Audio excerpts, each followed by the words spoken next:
Hello guys, स्वागत छ मेरो न्यू भिडियोमा। अनि आई होप सन्चै होला। म पनि सन्चै नै छु। अनि आजको ब्लग चाहिँ यता दोकानतिर स्टार्ट भएको छ हैन। अब आज चाहिँ म दोकानतिर हुन्छु। अनि धेरै दिन भयो थियो मैले चाहिँ ब्लग नहालेको हैन।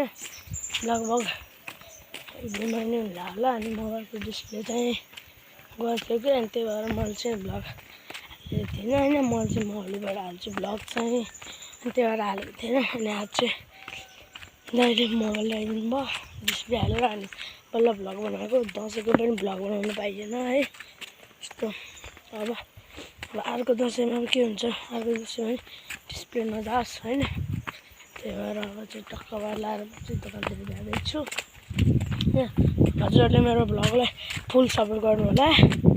म चाहिँ अब आइसकेको छु। टक्क त्यो बाटो पनि दामी छ कि सर्लक्कै त्यही छ। अनि अब चाहिँ दोकानमा जान्छु।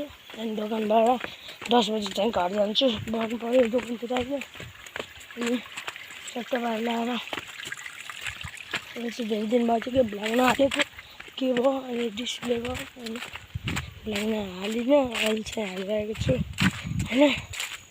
फुल सपोर्ट गर्ने गाइज 100 गर्नु पऱ्यो सब्सक्राइब है। 100-200 गर्नु पऱ्यो होइन। अब चाहिँ म चाहिँ दोकानतिर जानु लागेको छु होइन। यो चाहिँ लास्टै रमाइलो भयो के, मोबाइल लगाएर भ्लग बनाउन पाइएन है। लास्टै रमाइलो भयो। हामी चाहिँ रमाइलो गरियो।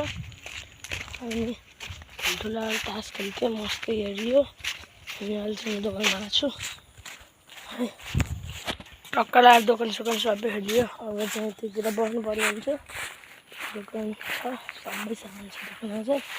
यहाँ स्कुटर स्ट्यान्ड आज चाहिँ टक्क धेरै बादल लाग्यो ठिकठिकै त्यस्तो भएको छ। भने चाहिँ आजको दिन चाहिँ राम्रो हुन्छ होला। अलिक घाम पऱ्यो भने झ्याउने के है।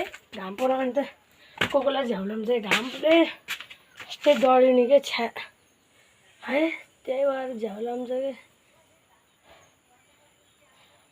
गाइज अब चाहिँ म चाहिँ त्यसबाट अहिले एकछिन पछाडि भेट्छु है। अब यत्तिकै फेरि है एकछिन पछाडि भेट्छु दोकानतिर। ए अब दोकानबाट अनि आइयो। अब खाना हाल्छु अनि पछाडि भेटौँ आयो होइन। यहाँ चाहिँ टक्क खाइयो तरकारी र भात है। भात दसैँको टक्क मासु खासी भेटौँला है। दोकानबाट भर्खरै आएको। अब चाहिँ तल्लो घरबाट एडिट सेडिट हालिरहेछु भ्लग। अनि फेरि माथि जाँदैछु म चाहिँ। न्यु आएको भर्खरै फेरि पनि खान्छु म चाहिँ। त्यहाँ गएर खान्छु कि नै तिमीहरू रहेछ बढी बहुत डेन्जर। म चाहिँ टक्क लाएर अब चाहिँ दिनभरि यति भन्यो है घरतिर। अब चाहिँ म जान्छु त गएर ट्र्याक्टर खाएर लाएर बाख्रा घाउ के बुनेको हौ। यहाँ चाहिँ दिदीले के बनाउनु गएको यहाँ चाहिँ के बनाउनु गयो यसो भन्नु भन्नु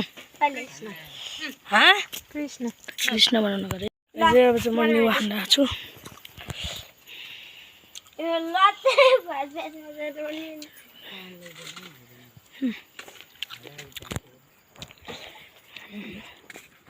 खत्रै भयो नि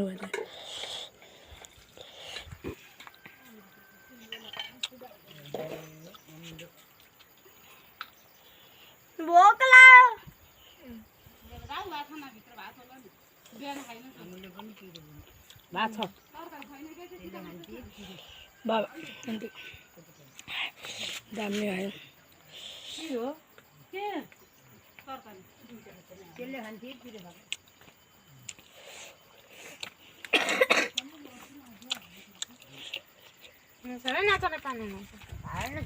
पानी हालौँ न यसो ल्याउँ न यहाँ हात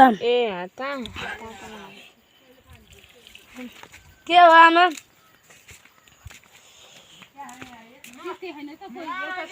भाइ सुत्यो अरे चाहिँ अस्ति मैले भ्लगमा हाल्थेँ नि दिदीलाई टोटो त्यही हो कि सुत्यो कि डोला सुतिरहेको अब दिदीको के को मूर्ति अरे कृष्णको मूर्ति पनि हेर्छौँ हजुरले भन्दा चाहिँ मैले दामी भनिदिन्छु